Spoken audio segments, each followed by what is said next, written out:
Chapter 1656, Obstacles in the Path of Return. Jiang Chen memiliki pikiran tertuju pada House Xiaohu yang paling. Kunci untuk membebaskan Huanger dari masalahnya adalah rumah Xiaohu. Selama dia menyingkirkan rumah terkutuk itu, segalanya akan langsung diselesaikan. Tapi itu bukan tugas yang mudah, bukan? Di antara 7 rumah Eternal Divination, House Xiaohu tidak diragukan lagi yang terkuat.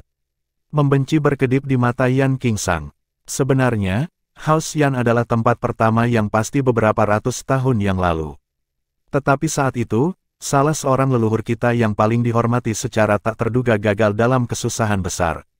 Runtuhnya pilar kami menyebabkan reaksi berantai yang membatasi rumah kami dengan berbagai cara dan melemahkan pengaruhnya di mana-mana. Kami telah mengalami masa yang cukup sulit sejak saat itu. Pemuda itu sedih ketika dia menceritakan kisah itu. Jadi, House Yan tidak kekurangan sumber daya tetapi seorang ahli tertinggi, seseorang untuk membawa rumah di pundak mereka. Tanya Jiang Chen, bisa dibilang begitu. Jika nenek moyang kita yang terhormat tidak meninggal, kita tidak akan berada di bawah 7 rumah atau terus-menerus berisiko kehilangan status kita. Kami tidak harus menghancurkan rumah Xiaohu, tapi... Yan Qingsang tersenyum kecut. Kamu melihat apa yang terjadi di Jade Revel Lodge, katanya dengan sedikit mencela diri. Meskipun perilaku Yan Jinan memalukan dan menjijikkan, itu secara akurat mencerminkan posisi kita saat ini. Bukan hanya generasi yang lebih muda, seluruh rumah kehilangan suaranya di tempat-tempat tinggi. Kami semakin jarang berpartisipasi dalam acara-acara besar bangsa kami. Petik 2. Surga tidak kekal, sama seperti air selalu mengalir. Mungkin abad-abad ini adalah cobaan yang dikirim surga untuk House Yan. Tidak ada yang bisa menjamin bahwa rumah Xiaohu akan abadi atau abadi.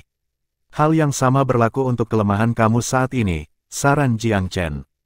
Yan Qingsang membanting meja. Kamu benar sekali. Surga tidak kekal bagi semua orang. Aku tidak percaya sedetik pun bahwa kami tidak akan bangkit lagi. Petik 2. Dorongan itu membangkitkan semangatnya. Dia mulai menjelaskan kepada Jiang Chen kondisi negara Divine Eternal secara lebih rinci. Beberapa topik rahasia disentuh, yang hanya diketahui oleh faksi kelas 1 seperti House Yan. Faksi dengan peringkat lebih rendah tidak mengetahui rahasia ini, beberapa di antaranya bahkan tidak pernah mereka dengar. Saat mereka berbincang, tiba-tiba airboat mulai mendarat. Apakah kita sudah di sini? Jiang Chen menyaksikan kapal turun dengan kecepatan yang mengkhawatirkan. Ia menyentuh bumi hanya dalam beberapa tarikan napas. Yan Qingsang mengangkat kepalanya, kebingungan di wajahnya. Tidak, kita belum sampai di sana. Kedua tetua keluar, tetap di airboat, mereka memperingatkan, dan jangan keluar tanpa alasan yang bagus. Ada keadaan darurat di depan yang perlu ditangani. Petik 2. Apa yang terjadi? Yan Qingsang bukan tipe pria yang bisa duduk diam. Dia membuat seolah-olah berdiri dan pergi melihatnya. Begitu dia melakukannya, dia dihentikan di tempatnya oleh tatapan tegas kedua tetua. Keseriusan kedua tetua mendorong Jiang Chen untuk menarik lengan Yan Qingsang. Kakak Yan, jangan terburu-buru. Yan Qingsang menggaruk kepalanya, lalu duduk kembali. Lehernya menjulur keluar untuk mencoba melihat apa yang sedang terjadi. Apa yang menyebabkan airboat House Yan mendarat sebelum mencapai rumah. Kedua tetua sudah berada di luar kapal sekarang. Kamu pasti teman dari Sekte Starlight, iya. Aku seorang tetua dari rumah Yan. Kami sedang dalam perjalanan pulang dari festival Batu Giok kuno Blue Smoke Isles. Kami hanya berusaha melewatinya. Tolong biarkan kami lewat, tetua dialah yang berbicara. Rumah Yan, apa itu? Bisakah House Yan menjelajah ke wilayah kami tanpa izin? Apakah House Yan diizinkan untuk melakukan pelanggaran seperti yang mereka kehendaki? Sebuah suara serak dan jauh ditegur, dicemooh dengan jelas dalam nadanya. Tampaknya Starlight Sekte ini tidak terlalu peduli dengan nama House Yan dan bahkan, mengabaikan rumah besar itu. Tetua dia menjawab dengan samar dari kecanggungan. Bolehkah aku bertanya siapa sebenarnya kamu di sekte ini, teman? Bangsa Divine Eternal memiliki aturannya sendiri. Setiap kapal udara dari faksi besar dapat terbang bebas di wilayah udara negara. Selama kita tidak menyebabkan masalah, kita dapat melakukan perjalanan sesuai keinginan tanpa batasan. Apakah kamu menantang undang-undang negara dengan menghentikan perahu udara kami? Petik 2. Jangan bicara padaku tentang peraturan atau hukum. Apakah kamu mencoba menakuti aku dengan mereka? Ya, negara memiliki aturan seperti itu. Tetapi apakah kamu yakin House Yan masih merupakan faksi besar? Petik 2. Apa maksudmu dengan ini, teman? House Yan adalah salah satu dari 7 rumah, faksi tingkat pertama yang diakui publik. Mengapa Starlight Sect? Hahaha. Terdengar tawa parau yang mengganggu si tua. Suara parau dimulai pada omelan ejekan. Kamu benar-benar baru saja kembali. Kamu bahkan belum tahu apa yang terjadi di Eternal Divine Nation. Aku kira seluruh rumah kamu mungkin masih dalam kegelapan tentang hal itu. Faksi lain telah memutuskan bahwa House Yan tidak lagi menjadi faksi kelas 1. Ini adalah keputusan bersama dari Tanah Suci Abadi, 3 sekte, dan 6 rumah lainnya. House Yan sedang keluar. Petik 2. Berita itu meledak di telinga House Yan seperti guntur memekakkan telinga. Elder He dan Kuan keduanya berwarna. Jangan bicara tentang penemuan di siang hari bolong, teman. Tetua He menyatakan dengan marah. Petir surgawi mungkin memukulmu. Penemuan, kamu tidak layak bagi kami untuk menebus apapun, jawab suara serak itu dengan dingin. Aku mendengar bahwa House Yan mendapatkan sedikit batu giok kuno di Blue Smoke. Dan seorang putri, untuk Bud. Petik 2. Dia tertawa terkikik, sembrono dalam kekasarannya. Di dalam Airboat, Jiang Chen menemukan semua ini agak aneh. Apa Starlight Sect? Tanyanya dengan suara rendah. Salah satu dari 3 sekte utama, jawab Yan Qingsang dengan gravitasi. Apakah ini wilayah mereka? Jiang Chen bertanya dengan rasa ingin tahu. Aku tidak tahu. Sulit untuk melihat dari dalam Airboat. Aku harus pergi keluar untuk memeriksa. Tetapi tidak pernah ada penanda batas yang tegas, jika kamu tahu apa yang aku maksud. Selama itu bukan alasan terlarang dari faksi, jalan masuk biasanya diperbolehkan. Starlight Sect sengaja membuat masalah bagi kita. Yan Qingsang tidak bodoh. Dia melihat inti dari masalah ini. Chapter 1657, A Safe Return. Jiang Chen tetap duduk di kapal. Sebagai tamu, dia tidak berada di tempat untuk campur tangan tanpa tuan rumahnya mengatakannya. Tidak seperti di wilayah manusia, dao bela dirinya tidak ada yang bisa dibanggakan di 10 negara ilahi. Dia tidak jauh lebih kuat dari para pembudidaya rata-rata di sini. Lebih baik berbaring rendah untuk saat ini. Tidak perlu baginya untuk terlibat dalam konflik antara House Yan dan faksi lainnya. Dan, juga jelas bahwa Yan Qingsang jauh lebih marah daripada dirinya. Namun, tanpa tetua dia dan perintah tetua Kuan, Yan Qingsang yang marah hanya bisa tetap bertahan. Dia tahu bahwa dia hanya akan memperburuk keadaan dengan meninggalkan kapal. Di luar, tetua dia berbicara dengan sabar dengan pria dari Starlight Sect. Dia menunjukkan rasa hormat lebih dari cukup untuk sekte. Berita mengejutkan yang baru saja disampaikan telah mengguncang 2 orang tua, menarik karpet keluar dari bawah mereka. Kami berada di wilayah negara Dewa Abadi, temanku. House Yan belum masuk ke tanah terlarang Starlight Sect. Tidak ada otoritas yang akan mempertimbangkan sekte yang dibenarkan untuk menghentikan kapal udara kami. Apakah kamu tidak khawatir tentang hukuman dari keluarga kerajaan? Petik 2. Potong omong kosong. Sekte Starlight berhak untuk mencegat semua kapal udara yang melewati wilayah kami. Pria itu meringkik dengan tawa arogan. Jika kamu pintar, kamu akan melakukan apa yang aku katakan. Kalau tidak, kami akan menjadikan kamu sebagai tamu tidak terbatas kami. Kamu hanya akan pergi jika kami mengizinkan kamu. Petik 2. Tetapi ada batas kesabaran tetua dia. House Yan adalah faksi tingkat pertama setelah semua. Pria ini baru saja melewati batas dengan penghinaannya. Sejak kapan Starlight Sekte menjadi begitu tidak masuk akal? Elder dia menatap dingin pada pria itu. Apakah kamu yakin akan secara terbuka menggertak House Yan? Jadi bagaimana kalau aku? Apa yang akan kamu lakukan? Jika kamu ingin melewatinya, tinggalkan semua giok kuno kamu dan Putri Blue Smoke. Maka kami mungkin mempertimbangkan dengan senang hati untuk membiarkanmu pergi, hahaha. Petik 2. Di dalam Airboat, Huang sudah merasa cukup. Tetap di sini, katanya kepada Ling Bier. Aku akan berurusan dengan mereka. Begitu Huanger berdiri, pemuda-pemuda lain di House Yan mengikuti. Mereka juga sudah kehabisan kesabaran. Yan Qingsang dan Jiang Chen bertukar pandang sebelum mengikuti para jenius muda. Tetua dia kesal ketika dia melihat mereka keluar dari kapal, tetapi dia tidak menegur mereka. Dia melambaikan tangan. Apa yang kalian semua lakukan? Kembali ke dalam. Petik 2. Huang mengabaikan Elder He dan menatap pria itu. Teman-teman dari Sekte Starlight, bangsa Divine Eternal mengikuti seperangkat aturan sendiri. House Yan tidak ragu dengan kamu. Kamu agak berpandangan pendek jika kamu pikir kamu dapat menggertak kita seperti yang kamu inginkan sementara kita di bawah keberuntungan kita. Jika kamu memaksa kami untuk tetap, kami akan membela diri sampai mati. Keluarga kerajaan benar-benar akan menemukan kamu bersalah. Kamu lebih tahu dari siapapun apa yang paling dibenci oleh Tanah Suci Abadi, pelanggar hukum. Kamu mungkin dapat mengambil keuntungan dari kami, tetapi apakah kamu dapat memusnahkan House Yan dan mencegah semua orang berbicara? Petik 2. Dia mempresentasikan argumennya dengan tenang tetapi tegas, tidak berusaha untuk menjaga perdamaian seperti tetua dia miliki. Penjelasannya yang jelas tentang faktor-faktor yang berperan di sini menggambarkan dengan jelas bahwa dia tidak percaya bahwa orang-orang ini akan melakukan apa saja pada House Yan. Mereka hanya berusaha menipu rumah agar menyerahkan barang-barang berharga mereka. Jika House Yan menyerah, sekte akan mendapatkan apa yang mereka inginkan dan akan dapat menyebarkan berita untuk mencemarkan nama baik rumah.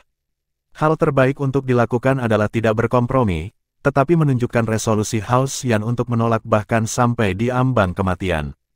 Bagaimanapun, Starlight Sect tidak akan berani melakukan pembunuhan besar-besaran di siang hari bolong dan membunuh mereka semua. Sekte itu tidak cukup berani, dan Tanah Suci Abadi tidak akan pernah membiarkan mereka melakukannya. Tes, kamu benar-benar memiliki lidah yang fasih, Cit.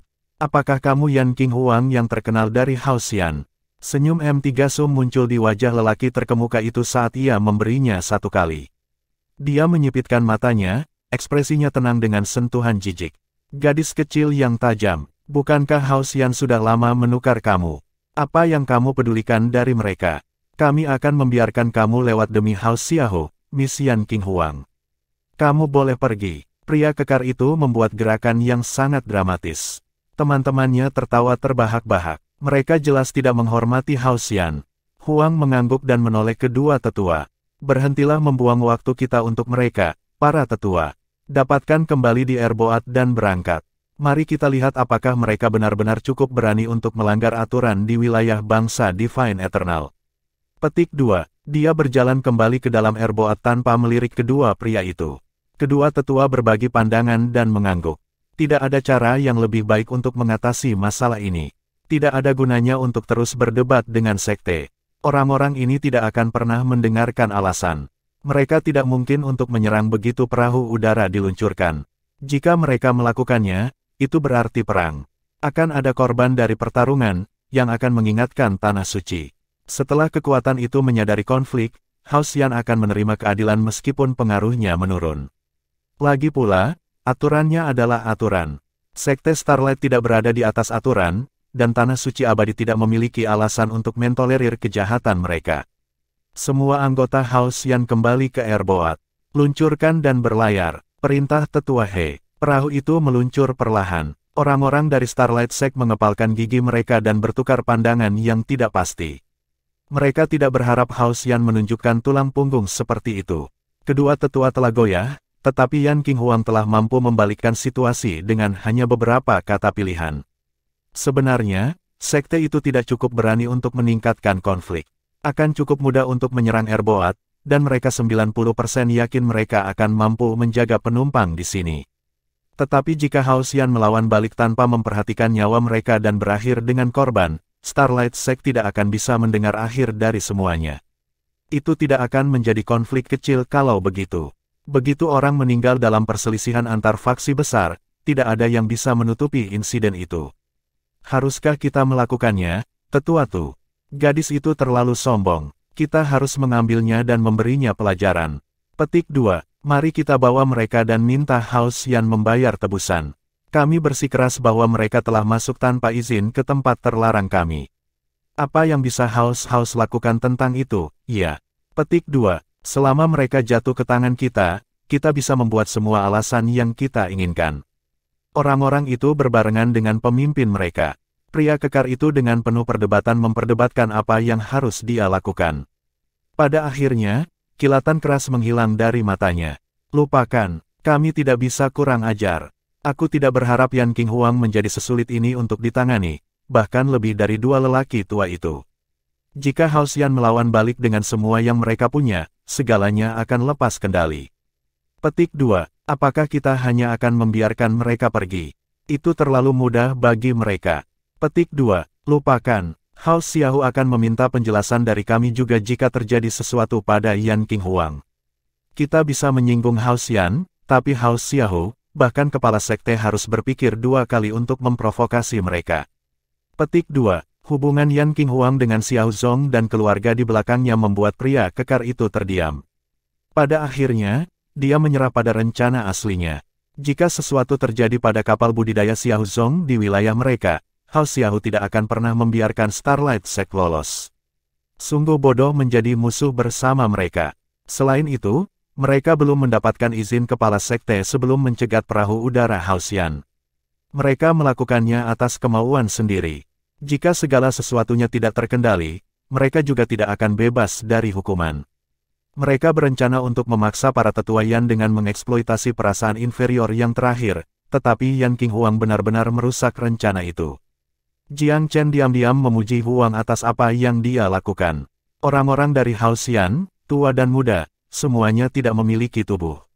Itu adalah wanita dari kelompok yang akhirnya menghalangi para pengganggu. Yang Qingsang tersenyum kecut. Pada akhirnya, Huanglah yang membuat kita keluar dari bahaya. Dia pahlawan wanita yang lebih luar biasa daripada pria manapun, puji Jiang Chen. Ini aneh sekali. Mengapa Starlight Sekte mundur setelah kata-kata Huang? Tidak ada yang spesial dari pidatonya. Petik 2. Jiang Chen tersenyum. Itu mudah, kamu tidak mengidentifikasi faktor-faktor kunci. Apa maksudmu? Yang Qingsang bingung. Orang-orang itu menggunakan rasa kurang percaya dirimu untuk merobekmu. Mereka tidak pernah ingin memulai perkelahian. Huang menegaskan bahwa House Yan tidak akan menyerah tanpa satu. Jadi tentu saja mereka tidak menginginkan itu. Selain itu, Huang bukan orang yang bisa mereka sentuh. Bahkan jika Starlight Sekte bersedia menjadi musuh House Yan, mereka tidak akan berani menyinggung House Xiahou. Petik 2. Yan Qingsang berhenti sejenak untuk berpikir. Dia menamparkan pahanya dalam realisasi. Ada 1-2 pukulan untuk kata-kata Huang. Salah satunya adalah resolusi kami untuk bertarung sampai mati. Yang lainnya adalah identitasnya. Petik 2. Iya nih, jika kamu yang mengajukan argumen yang sama, itu tidak akan seefektif itu. Petik 2. Jiang Chen tidak berusaha menjatuhkannya.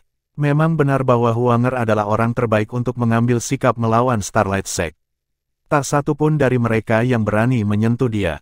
Jika sesuatu terjadi padanya, mereka akan memiliki 2 rumah bangsawan setelah mereka. Mereka tidak berani menghadapi konsekuensi seperti itu. Yan Qingsang menghela nafas. Aku tidak salah menilai kamu, saudara. Kamu lebih jeli dan berwawasan daripada aku. Orang-orang itu juga mengatakan bahwa House Yan telah dikucilkan oleh faksi besar. Apakah mereka berbohong? Atau apakah mereka mengatakan yang sebenarnya? Petik 2. Itulah yang juga ditanyakan oleh Jiang Chen. Dia juga tidak yakin. Menurut aku, kemungkinan besar itu tidak benar, setidaknya belum. Jika House Yan tersingkir dari daftar faksi besar, para tetua tidak akan sepenuhnya lupa. Namun, pasti ada orang yang mencoba menendang House Yan keluar dari lingkaran. Apakah mereka akan berhasil tergantung pada 2 hal, jika kamu orang dapat membuktikan diri kamu, dan jika Tanah Suci Abadi menyetujui. Petik 2. Tanah Suci yang abadi adalah pemegang wewenang mutlak di negara ini. Selama mereka menentang gagasan itu, tidak masalah seberapa besar faksi lain mendorongnya. Jika mereka setuju, bagaimanapun, akan sulit bagi House Yan untuk mempertahankan statusnya, kecuali House Yan menunjukkan kekuatan yang cukup untuk membuktikan semua orang salah. Sejauh ini, rumah itu tidak cukup kuat untuk melakukannya. Hubungan dengan Starlight Sect telah meredam suasana hati semua orang. Kedua tetua merasa terhina juga. Jika Huang tidak mengambil sikap, mereka akan pulang tanpa malu. Fakta bahwa mereka mendekati rumah mereka membuat mereka sedikit bersukacita. Sebaliknya, hati mereka dipenuhi dengan perasaan lega. Para tetua telah waspada selama jalan-jalan ini. Di satu sisi, mereka harus memastikan keselamatan para pemuda. Di sisi lain, mereka harus mengawasi Huanger dan menjaganya agar tidak menimbulkan masalah. Perahu itu akhirnya memasuki wilayah House Yan, yang membentang puluhan ribu mil. Rumah itu adalah penguasa absolut di wilayah ini. Markas mereka terletak di ibu kota, sementara wilayah itu diperintah oleh berbagai eksekutif dan manajer dalam keluarga. Tentu saja, faksi besar seperti House Yan memiliki dewan tetua sendiri. Ada lebih dari 100 tetua secara total. Meskipun tidak setinggi dulu, fondasinya tetap utuh. Satu-satunya perbedaan antara itu dan faksi-faksi besar lainnya adalah tidak adanya leluhur yang mendominasi. Para jenius muda santai hanya setelah memasuki wilayah rumah mereka. Para tetua segera memberitahu Dewan Tetua dan Bapa Leluhur tentang apa yang telah terjadi. Sang Patriark sangat terkejut. Sekte Starlight telah melewati batas. Beraninya mereka mencegat perahu kami dan menyebarkan desas-desus tentang Hausian. Bahkan aku belum tahu bahwa kami telah dikeluarkan dari daftar faksi tingkat pertama. Seorang tetua belaka di Starlight Sekte tidak mungkin mendapatkan informasi sebelum aku. Petik 2. Para tetua menggemakan sentimennya. Sekte sudah terlalu jauh. Banyak dari mereka yang mengajukan pengaduan ke Tanah Suci Abadi. Sang Patriark cukup tenang untuk menghentikan para tetua. Mengajukan keluhan adalah hal yang mustahil. Hausian terjebak di tempat yang canggung. Jika kami mengajukan keluhan, Tanah Suci akan semakin memecat kami. Petik 2. Patriark itu benar. Kami tidak bisa mempermalukan diri sendiri lagi. Petik 2. Terima kasih atas kerja keras kamu, Tetua He, Tetua Kuan. Perjalanan ini jauh dari sederhana. Kamu melampaui harapan kami dengan kembali dengan aman dengan keuntungan yang berharga. Petik 2. Menurut laporanmu, Yan Qingsang melakukan yang terbaik, benar. Di mana pemuda yang tadi kamu sebutkan? Mengapa kamu tidak membawanya ke kami agar kami dapat melihatnya? Para tetua berbicara satu demi satu, menjadikannya diskusi yang hidup. Chapter 1658, Senior Executives of Hausian. Tidak lama kemudian, Jiang Chen mengikuti Yan Qingsang ke markas Hausian. Hampir semua eksekutif senior telah berkumpul di aula utama, termasuk Patriark, para tetua yang dihormati, dan lebih dari 100 tetua klan. Satu-satunya pengecualian adalah yang sebaliknya disibukkan atau dalam budidaya pintu tertutup. Lebih dari 100 pasang mata tajam mendarat pada Jiang Chen saat dia berjalan masuk. Fokus aura kuat mereka bergeser kepadanya hampir bersamaan. Beberapa dari mereka sangat kuat. Yan Qingsang ada di sini untuk menyambut sang Patriark, berbagai tetua terhormat, dan tetua klan. Ini saudaraku Sao Yuan. Yan Qingsang menyambut mereka semua dengan hormat dan memperkenalkan Jiang Chen. Jiang Chen segera berjalan dan menawarkan dengan sangat sopan, ini Jiang Hu pengembara adalah Sao Yuan. Salam, kepala keluarga Hausian, para tetua yang terhormat, dan para tetua. Dia bisa membuat perkenalan seperti ini dalam tidurnya. Dia menundukkan kepalanya, merasakan beberapa tatapan menyapu dirinya. Dia menghindari semua kontak mata untuk mencegah salah satu dari mereka menempel padanya. Dia tahu bahwa beberapa dari mereka ingin mengujinya, bersikap waspada, atau memusuhi dia. Oleh karena itu ia menghindari masalah itu sama sekali. Itu adalah keputusan yang cerdas. Cukup sulit bagi seorang kaisar agung untuk tetap tegak di bawah pengawasan begitu banyak tetua. Jika dia cukup bodoh untuk bertemu mata mereka, mereka mungkin akan langsung menguji dia dengan kesadaran mereka. Segel pada kesadarannya kemudian dapat diekspos, yang akan menyebabkan banyak masalah. Selain itu, Tetua Si, orang yang membawa Huang tahun itu, juga ada di sini. Dia lebih dari kompeten. Jika dia melihat sesuatu yang akrab tentang kesadaran Jiang Chen, ingatannya mungkin jogging. Oleh karena itu, Jiang Chen menjaga kewaspadaannya. Kehati-hatiannya tidak menarik kecurigaan, sepertinya Tetua Si tidak ingin tahu tentangnya. Sang Patriark memberinya kesempatan. Anak muda, tetua dia dan Kuan telah menyanyikan pujian tinggi tentangmu. Bahkan Yan Qingsang yang sombong menganggapmu sebagai saudara. Kemampuan kamu jelas. Sebagai seorang kultivator pengembara, kamu telah menunjukkan ketahanan kamu dengan tetap tenang dalam kesempatan seperti itu. Sungguh luar biasa bagi seorang pria muda seperti kamu untuk memiliki kemampuan ini. Petik 2. Nada dan gerakan Patriark tidak mendominasi. Dia berbicara seperti seorang tetua biasa yang tinggal di lingkungan itu, baik hati dan ramah. Tapi Jiang Chen tidak tertipu. Tidak ada Patriark klan yang bisa sesederhana seperti yang terlihat. Nalurinya memberitahunya bahwa Patriark itu bahkan lebih kuat dari Forevater Embittered Bambu pada pertemuan pertama mereka. Bambu Pahit adalah ahli empiris tingkat ke-6. Sang Patriark cenderung berada di tingkat ke-9 Empyrean, tahap terakhir dari dunia Empyrean besar. Pengurangan ini diambil dari fakta bahwa udara di sekitarnya tidak ganas atau agresif. Sebaliknya, Dao bela dirinya lembut dan rendah hati. Laki-laki seperti ini tidak pernah berkultivasi, atau telah mencapai tingkat tinggi sehingga ia kembali ke kesederhanaan. Selain Bapak Bangsa, para tua-tua yang dihormati itu kemungkinan besar juga akan menjadi ahli empati besar. Mereka berada di peringkat teratas dalam keluarga. Tetua klan peringkat jauh di bawah patriark dan tua-tua yang dihormati. Karena itu, pujian Bapak Bangsa sangat penting. Aku telah sukses dari mengandalkan warisan keluarga aku. Dibandingkan dengan para jenius dari 10 negara ilahi, masih ada banyak ruang untuk perbaikan. Petik 2. Hahaha, bagus untukmu. Baik bagi seorang pria muda seperti kamu untuk bersabar dan rendah hati. Ini adalah sesuatu yang harus kamu pelajari darinya, King Sang. Petik 2. Yan King Sang menggaruk kepalanya dan mengangguk. Aku mengerti, Bapak Bangsa. Takdir menyatukanmu dan King Sang sebagai saudara, anak muda, dan kamu datang ke Haoxian. Kami murah hati bagi para jenius sejati. Kamu dan King Sang harus berkultivasi bersama dan saling membantu. Sumber daya apapun yang dia nikmati, kamu juga. Kursi ini hanya memiliki satu hal untuk diminta dari kamu, dan itu adalah untuk setia kepada Haoxian. Jangan memunggungi kami. Petik 2. Terima kasih, Bapak Leluhur. Terima kasih, para tetua. Jiang Chen memengaruhi pandangan tersanjung dan rendah hati. Sebenarnya, dia tidak terlalu peduli tentang sumber daya Haoxian. Tetapi dengan kata patriark, kehadiran dan statusnya di rumah bangsawan telah dikonfirmasi. Dia sekarang berstatus sama dengan Yan King Sang. Meskipun dia tidak menanggung nama keluarga Yan, dia punya tempat di keluarga.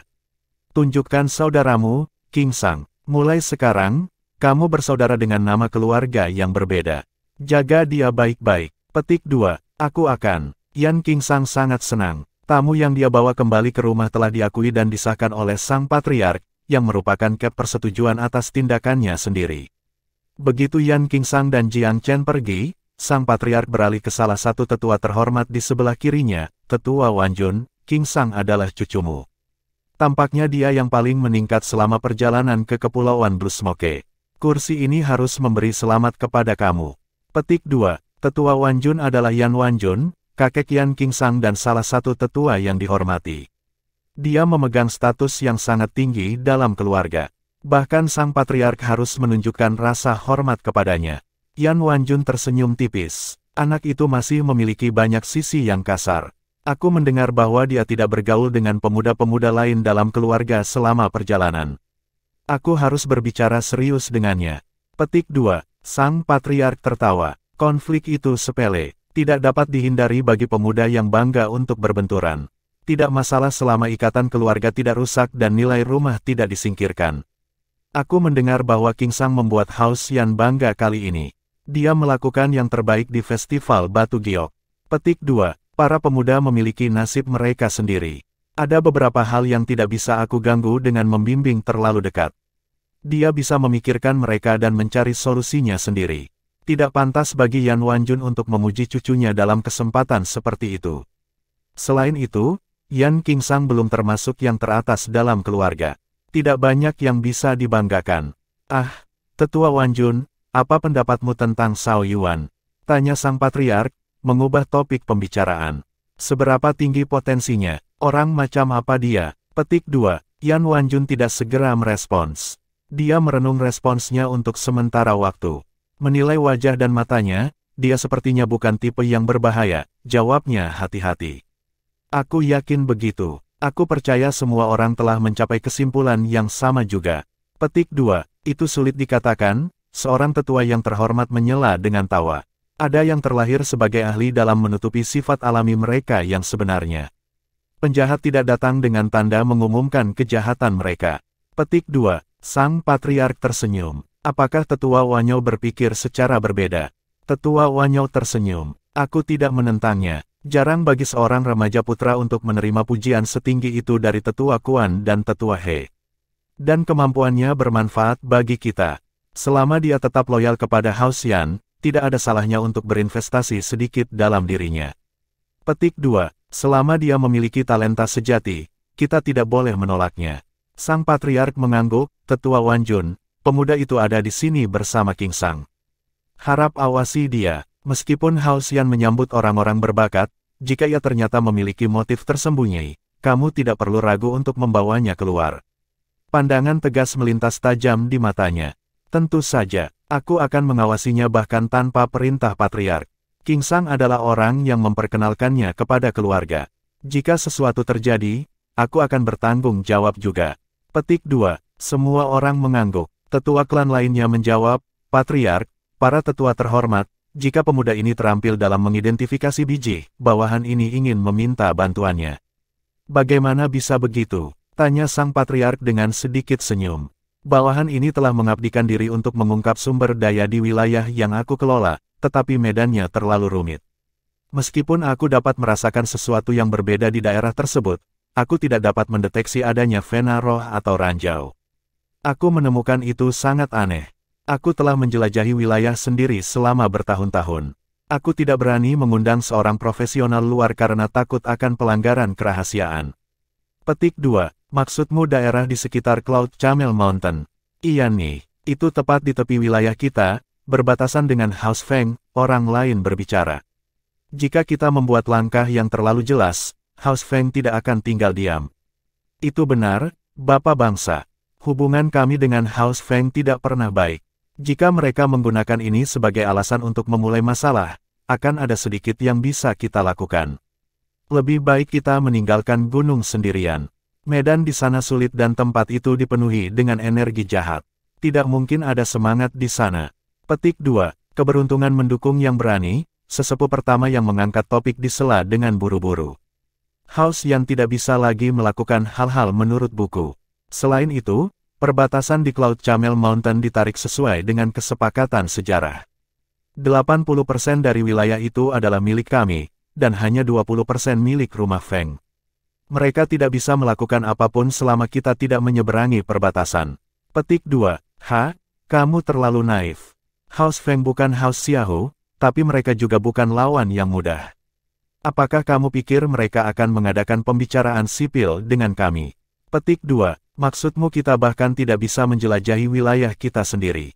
Bahwa kita perlu mempertimbangkan pendapat fraksi lain terlebih dahulu. House yang tidak pernah seburuk ini. Sang tetua kehilangan kendali atas emosinya. Cukup, hentikan itu. Tetua Wanjun melangkah. Tidak pantas bagimu untuk bertengkar seperti anak-anak. Salah satu tetua terhormat telah melakukan intervensi. Tetua klan menutup mulut mereka dan berhenti berdebat. Chapter 1659, The Tugerstad.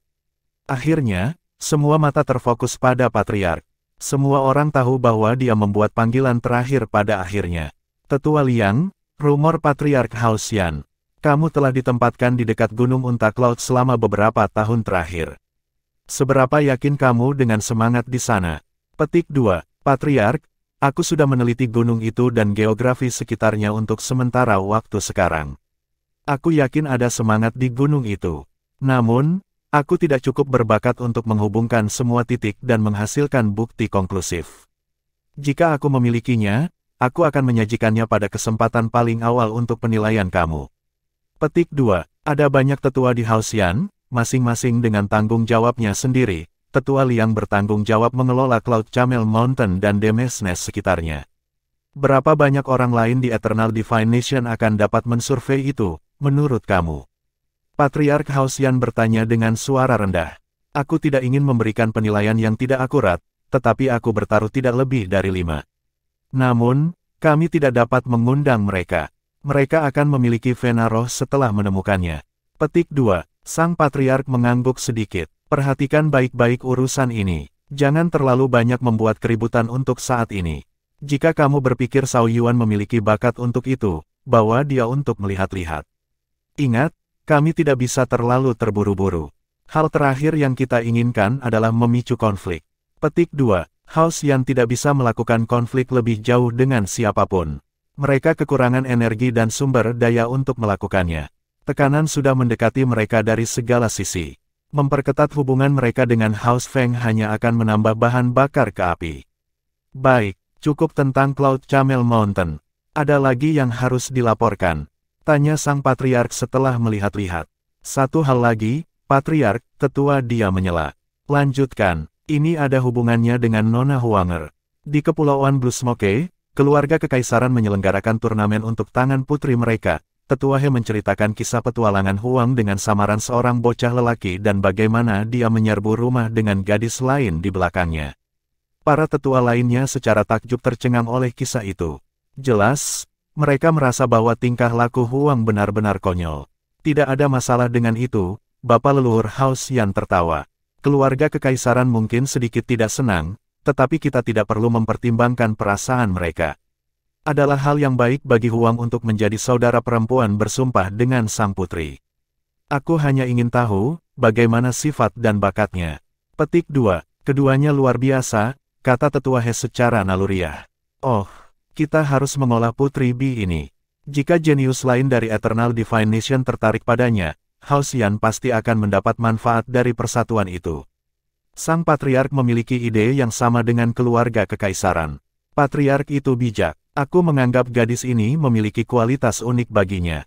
Dia percaya diri, mandiri, dan sedikit keras. Sikapnya tidak biasa. Jika dia dilahirkan di Hao Xian, dia akan sangat sebanding dengan Huang dalam keterampilan dan presentasi. Sangat mungkin mereka bisa menjadi sepasang harta karun. Petik 2. Oh, mata Patriark menyala. Huanger adalah seorang gadis muda yang kejeniusannya diakui secara universal di semua bangsa ilahi. Dia berada di dekat bagian paling atas dari 16 keindahan. Jika bukan karena Xia Huzong, kecantikan dan bakat Huang layak dinikahkan dengan salah satu faksi yang paling menonjol. Untuk seseorang di tanah suci abadi, bahkan, jika Putri Bi sebanding, dia bisa mengisi kekosongan yang akan dibuat Huang. Meskipun Xia Huzong suatu hari akan membawa Huang pergi, Putri Bi bisa menjadi jenius wanita muda kedua dari Hao Xian, menggantikan tempatnya di antara 16 jepit rambut emas. Sebaliknya Huang, akhirnya kembali ke kediamannya sendiri. Semua penjaga dan pelayan kekaisaran dikirim keluar halaman kediaman. Sekarang setelah mereka kembali di bangsa Divine Eternal, para pelayan ini tidak memiliki otoritas. Kakak Bier, kita akhirnya bisa mengobrol dengan benar sekarang. Sekarang dia kembali ke rumahnya sendiri, beban terangkat dari dada Huang. Dia telah diawasi dengan cermat selama ini. Tidak ada rahasia yang bisa diungkapkan dalam percakapannya, jadi, dia hanya berkomentar tentang Myriad Abyss Island secara luas dalam percakapan mereka. Ling Bier juga cukup bijak untuk tidak menyebutkan masa lalu mereka. Hanya ketika dia mendengar Huang mengatakan ini, sanubari hatinya akhirnya rileks. Aku tumbuh di sini, tidak ada yang diizinkan masuk tanpa izin. Kamu dapat mengatakan apapun yang kamu suka di sini. Jangan khawatir tentang telinga di sisi lain dinding. Petik 2. Setelah akhirnya membuang beban yang tak terlihat di dadanya, Ling Bier menempelkan matanya yang cerah ke gadis lain sebelum menghela nafas dengan sedih. Adik kecil Huanger, aku hanya berpikir mata kamu begitu cantik dan murni kembali di Regal Pil Palace. Aku tidak berharap penampilan kamu yang sebenarnya begitu, luar biasa menakjubkan. Petik 2. Hehe, aku punya beberapa alasan untuk menyamar kembali ke istana. Bagaimana kamu bisa sampai ke Pulau Myriad Abyss, Kakak Bier? Aku tidak tahu kamu ada di sini. Kalau tidak aku akan datang untuk kamu. Saudara Chen melakukan beberapa upaya untuk menemukan kamu setelah menghilang. Dia terlihat sangat banyak di mana-mana dalam domain manusia. Petik 2. Kakak Chen, apakah kamu berbicara tentang saudara junior Jiang Chen? Tubuh ramping Ling Bi menggigil. Hatinya bergetar tak terkendali ketika nama Jiang Chen disebutkan. Ya, dari reaksinya, Huang tahu bahwa kakak perempuannya yang sedingin es ini tidak melupakan keterikatan masa lalunya dengan Jiang Chen. Apakah, saudara junior Jiang Chen, apakah dia baik-baik saja? Sister Huanger, mengapa seseorang seperti kamu dari Myriad Abyss pergi ke domain manusia? Ling Bier penuh dengan pertanyaan. Jangan khawatir, dia lebih dari baik-baik saja. Bukan hanya dia, tapi ayahmu, kakakmu, dan banyak temanmu, mereka juga baik-baik saja. Petik 2. Benarkah? Ling Bier tidak bisa lagi menahan emosinya. Matanya memerah. Jika dia bukan seorang introvert alami, dia pasti sudah menangis keras. Mehem, ketika aku pergi, kepala istana Danci, tetua Yunni, Mu Gaoqi, dan ayah dan saudara perempuan kamu semua sudah berada di Gunung Pifau Suci. Saudara junior Jiang Chen juga telah menjadi tuan muda di tempat itu, pemimpin de facto dari Velurium Capital. Petik 2. Apa? Velurium Capital, kota di 8 daerah atas. Mata Ling Bi melebar. Dia pikir dia salah dengar. Betul, Kaisar Pifau menganggapnya sebagai murid pribadi. Setelah itu, ia menjadi pilar kota dengan kekuatannya sendiri. Petik 2. Wajah Ling Bi adalah gado-gado tanggapan kaya. Setelah beberapa lama, dia menghela nafas dengan lembut. Seperti yang aku harapkan, saudara junior Jiang Chen bukan orang biasa. Kepala istana Danci mengatakan sejak lama bahwa sekte itu beruntung memilikinya, bukan sebaliknya. Dia memiliki pandangan jauh ke depan yang sangat luar biasa. Petik 2, itu bukan setengahnya. Aku pikir Brother Chen pasti telah menyatukan domain manusia sekarang. Petik 2, bagaimana kamu tahu, saudari Huanger? Tidakkah kamu mengatakan, ya, dia belum melakukannya saat aku pergi, tetapi segalanya sudah menuju ke arah itu. Sekarang, aku hampir yakin bahwa dia telah menyelesaikan tugasnya. Apakah kamu tahu mengapa aku memikirkan itu? Petik 2, mengapa? Apakah kamu berkomunikasi dengannya? Suara Lingbi bergetar, karena dia datang ke Pulau Myriad Abyss juga. Senyum menggantung di wajah Huang. Dia datang ke Myriad Abyss. Lingbi merasakan sentakan pada hati sanubari wanita itu. Untuk apa? Apakah kamu melihatnya, kakak? Petik 2, kamu dan aku sama-sama punya. Apakah kamu ingat perselingkuhan Winterdraw? Ada berita tentang hal itu baru-baru ini. Huang memandang dengan membantu gadis yang lain. Dia tidak tahu mengapa, tetapi dia senang melihat Ling Bier menggeliat. Winterdraw, disitulah Polylore Divine Nation mengadakan uji coba untuk para jenius mudanya, kan? Ling Bi tidak yakin. Dia biasanya tidak terlalu memperhatikan dunia luar.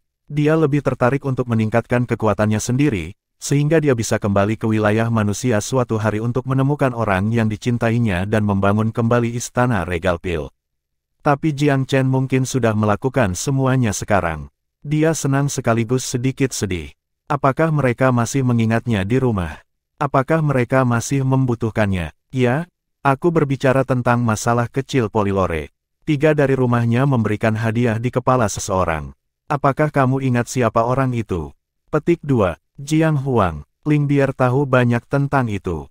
Begitu dia mengatakan nama itu dengan keras, hatinya bergetar lagi. Menatap Huanger, dia cukup pintar untuk sampai pada kesimpulannya sendiri tentang semua ini. Akhirnya memahami semua, dia merasakan gelombang kecemburuan merayap ke dalam hatinya. Jiang Huang, Jiang Chen, dan Huanger. Jadi, itu berarti saudara junior Jiang Chen dan saudari Huanger sudah menjadi mitra Dao di Istana Pil Regal. Tidak heran ia mengabaikan permohonannya dan hasrat adik perempuannya. Ling Bier tidak pernah merasa rendah diri dalam hidupnya sebelumnya, juga tidak pernah merasa sakit hati atas seorang pria. Tapi dia tidak bisa lagi mengendalikan emosi ini dari meluap. Ketika Wei Singer menggoda saudara laki-laki junior Jiang Chen selama persidangan di Gunung Meraj, Ling Bier tidak memikirkannya lagi. Ling Bier telah merasakan dari lubuk hatinya bahwa dia lebih baik daripada gadis lain. Tetapi bahkan jika dia lebih baik dari Huang, lalu bagaimana? Adalah adik perempuan Huang yang membuat kenalan Jiang Chen menjadi yang pertama dan bertukar sumpah dengannya. Kesedihan memenuhi hati Ling Bi. Dia benar-benar bingung apa yang harus dikatakan atau dilakukan. Kakak Bier, apakah kamu tahu mengapa aku pergi ke arena? Huang gugup ketika dia mengajukan pertanyaan. Kenapa? Ling Bi terdengar lemah. Karena aku tidak ingin kamu menikah dengan seseorang yang tidak kamu sukai. Kakak junior kamu, Jiang Chen juga tidak menginginkan hal itu. Itu bukan saat yang tepat baginya untuk melakukan sesuatu tentang hal itu meskipun dia hadir, jadi aku bertindak sebagai penggantinya. Petik 2, dia hadir. Ling Bier bahkan lebih terkejut. Dia pikir pernyataan Huang tentang bertemu lelucon dengan Jiang Chen. Iya nih, tebak siapa dia? Petik 2, Ling Bi menutup matanya dengan ringan. Dia merasa sulit untuk bertemu dengan pandangan Huang, dan takut dia akan melepaskan pikiran dan harapan yang telah terakumulasi selama bertahun-tahun yang panjang ini. Dia bahkan agak takut bahwa Huang akan berpikir Ling Bier akan datang di antara dia dan dia. Berbagai orang melewati pikirannya. Matanya bersinar dengan ketajaman. Apakah itu Sir Shao Yuan?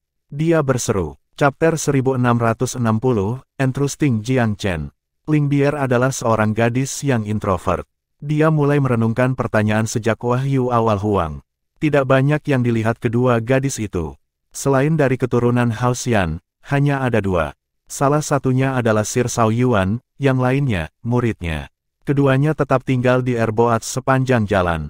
Dia melihat mereka di sekitar, meskipun mereka belum mengobrol, naluri Ling Bi memberitahunya bahwa itu pasti dia. Sister Bier, semua orang mengatakan bahwa kamu adalah yang paling cerdas di Regal Pil Palace.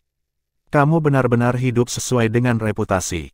Petik 2. Napas Lingbi menjadi compang camping, ekspresinya menegang. Meskipun dia sangat tertarik dengan subjek yang sedang dibahas, dia tidak ingin Huang salah paham.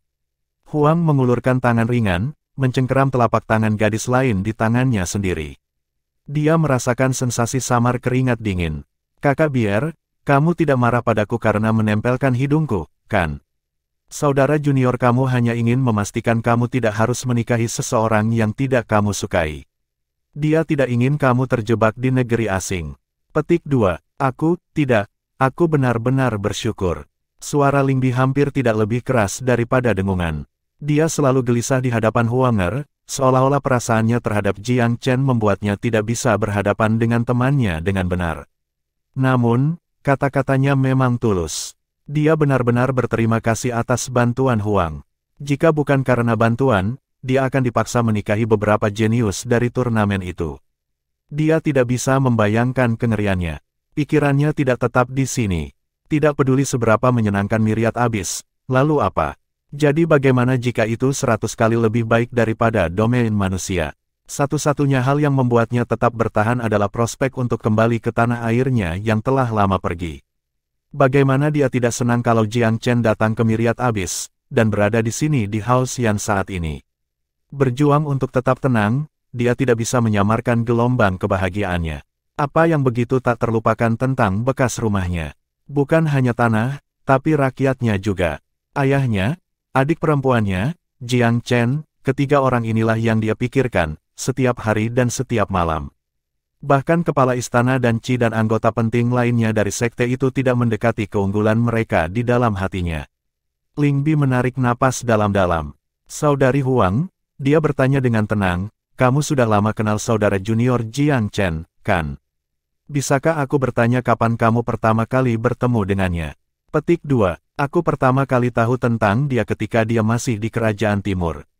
Tetapi dia tidak memiliki kesempatan untuk bertemu aku jauh kemudian, sampai setelah pencobaan di Gunung Roh Abadi, dalam aliansi 16 kerajaan.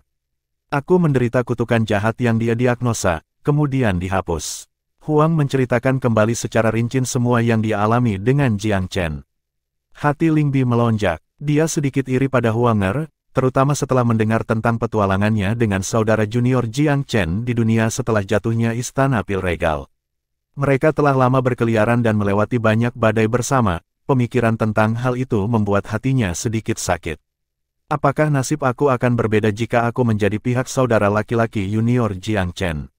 Sayangnya, semua hipotesis tidak ada artinya. Mengumpulkan perhatiannya, Lingbier mengajukan pertanyaan lain. Nona Huang, aku tidak berharap kamu mengalami banyak hal dengan saudara junior Jiang Chen. Huang tersenyum dan mengangguk. Dia senang dan sedikit berduka. Dia tiba-tiba mencengkeram tangan Lingbi. Kakak biar, aku tidak memiliki penyesalan yang tersisa dalam hidup aku setelah cinta Brother Chen. Jika aku benar-benar tidak dapat lepas dari nasib aku ingin bertanya satu hal tentang kamu. Petik 2. Katakan padaku. Lingbier sedih atas nama Huang setelah mengetahui tentang kondisinya.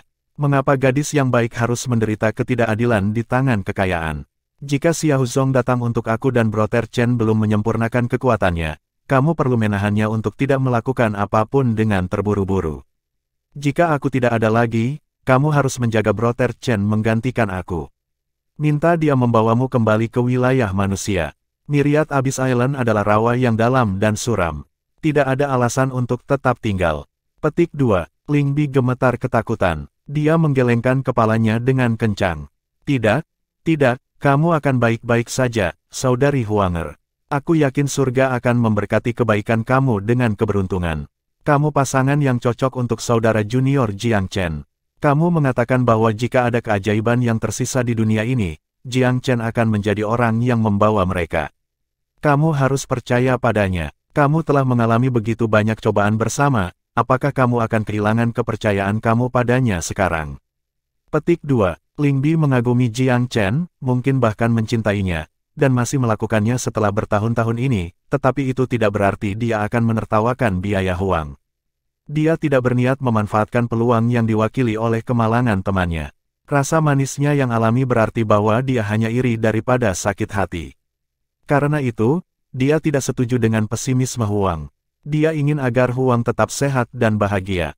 Huang berjuang untuk tersenyum. Sister Huanger, aku tahu bahwa kamu selalu ramah dan lembut. Apa yang aku katakan adalah, hanya kemungkinan yang mungkin terjadi. Bahkan jika tidak ada hal buruk yang terjadi, aku masih ingin kamu membantu aku merawatnya. Beban di pundaknya terlalu berat. Petik 2. Lingbi membeku mendengar kata-kata ini. Bantu dia merawatnya. Wajahnya terbakar karena malu. Prospek membuat jantungnya berdegup kencang, dengan cara yang tabu. Dia bahkan tidak pernah mempertimbangkan berbagi pria dengan orang lain sebelumnya. Tapi sekarang setelah Huang mengemukakannya, itu membuat jantungnya berdebar kencang. Apakah hal seperti itu benar-benar layak? Kakak Huang, kamu. Huang terkikik. Jangan mencoba menarik yang cepat pada aku, Kakak Bier. Aku selalu tahu tentang kasih sayang kamu dan kakak kamu terhadap Brother Chen. Aku sedikit terkejut bahwa kamu belum pernah melupakannya setelah bertahun-tahun, tapi... Dia melontarkan senyum cerah pada Ling Bier saat dia mengatakan ini. Gadis itu benar-benar bingung. Dia tidak tahu bagaimana harus bereaksi terhadap tatapan ingin tahu Huang. Seolah-olah seseorang telah melihat langsung ke hati nuraninya yang bersalah. Aku tahu kamu malu tentang hal itu, Kakak Bier. Kita bisa membicarakannya lain kali. Tetapi ada satu hal yang kamu benar-benar harus janjikan kepada aku. Jika sesuatu terjadi pada aku, kamu harus menjaga Brother Chen. Jangan biarkan kecerobohannya mengendalikan, dan jangan biarkan dia membuat dirinya sendiri putus asa. Dia pria hebat yang banyak menungganginya. Aku selalu merasa bahwa dia menyimpan banyak dari kami. Mungkin itu karena kepentingan mereka melebihi pemahaman kita. Huang sangat memahami perasaan orang lain. Dalam hubungannya dengan Jiang Chen, dia telah belajar dan mengerti banyak tentang dia. Namun, dia percaya jauh di lubuk hatinya bahwa dia menanggung tekanan yang lebih berat yang masih tersembunyi baginya. Dia belum memberitahunya tentang hal itu bukan karena keegoisan, tetapi untuk menghindari stres kepada orang lain. Dia paling khawatir bahwa Jiang Chen akan bersikap tidak rasional atas namanya. Di Eternal Divination, ketegaran terhadap rumah Xiao hanya akan menghasilkan hasil yang buruk.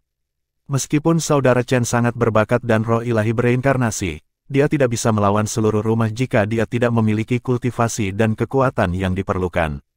Ini adalah Myriad Abyss Island, bukan wilayah manusia. Dalam domain manusia, Jiang Chen telah bermanuver bebas dengan suite kartu truf dan keuntungan uniknya. Di Myriad Abyss, bagaimanapun, ada terlalu banyak ahli. Kemampuan dan kejeniusan saudara Chen menonjol di kalangan generasi muda, tetapi itu tidak cukup untuk berperang melawan seluruh rumah. Kakak Bier, bisakah kamu menjanjikan ini padaku? Mata Huang menatap Ling Bi dengan penuh kesungguhan. Gadis yang ditanyai mendesah pelan, lalu menjawab dengan suara pelan. Aku akan berusaha yang terbaik. Aku hanya khawatir bahwa kata-kata aku tidak akan cukup untuk membujuknya. Petik 2. Kamu kakak seniornya. Dia akan mendengarkanmu. Aku tahu dia akan. Huang mendorong. Apakah kamu yakin benar-benar tidak ada yang bisa dilakukan tentang hal itu, Huang?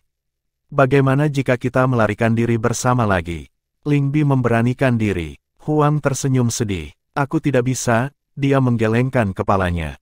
Ngomong-ngomong, tidak mungkin lari. Aku hanya akan menyeret orang lain ke dalam ini. Tetua Sun adalah orang yang membawa aku keluar dari Myriad Abyss, dan kultivasinya sebagian besar lumpuh karenanya. Ayah dan ibuku masih terjebak di penjara tanpa batas juga, tidak akan pernah ada akhir penderitaan mereka jika aku lari. Petik 2. Ling Bier tidak bisa menyarankan apa-apa lagi setelah Huang menyebutkan orang tuanya. Dia ingat bagaimana ayahnya diracun dan mengerti jenis rasa sakit yang dialami Huanger. Adik kecil Huanger, dia menepuk punggung tangan gadis lain. Saudara junior Jiang Chen akan menemukan jalan. Belum ada yang mustahil baginya, kan? Petik 2. Huang mengangguk. Kedua gadis itu bersandar satu sama lain dalam keheningan yang menenangkan. Jiang Chen, di sisi lain, telah dibawa oleh Yan Qingsang yang sangat antusias ke kediamannya sendiri. Lokasi di mana jenius muda Yan tinggal adalah atmosfer dan luas.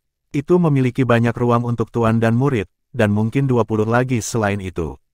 Saudaraku, jika kamu tidak menemukan tempat ini cukup nyaman, kita bisa ditayangkan langsung di salah satu kepemilikan House Yan. Tanahnya luas dan penduduknya sedikit, jadi kita bisa melakukan apa saja. Petik 2. Haha, modalnya lebih baik. Lebih aktif di sini dan ada lebih banyak pemandangan untuk dilihat, bukan? Jiang Chen tidak punya keinginan untuk pindah ke daerah yang lebih pedesaan. Dia ingin tinggal di ibu kota untuk berhubungan dengan eselon tertinggi masyarakat abadi dan memahami hal-hal kecil dari bangsa. Ini lebih penting baginya daripada hal lainnya. Setelah kedua pemuda itu menetap, pageboy milik Yan Wanjun tiba dengan pesan untuk meminta cucunya membawa Sir Sao Yuan kepadanya. Yan Qingsang tahu kakeknya mungkin memiliki sesuatu untuk dikatakan, jadi beritahu Jiang Chen tentang permintaan itu, yang terakhir siap menyetujui.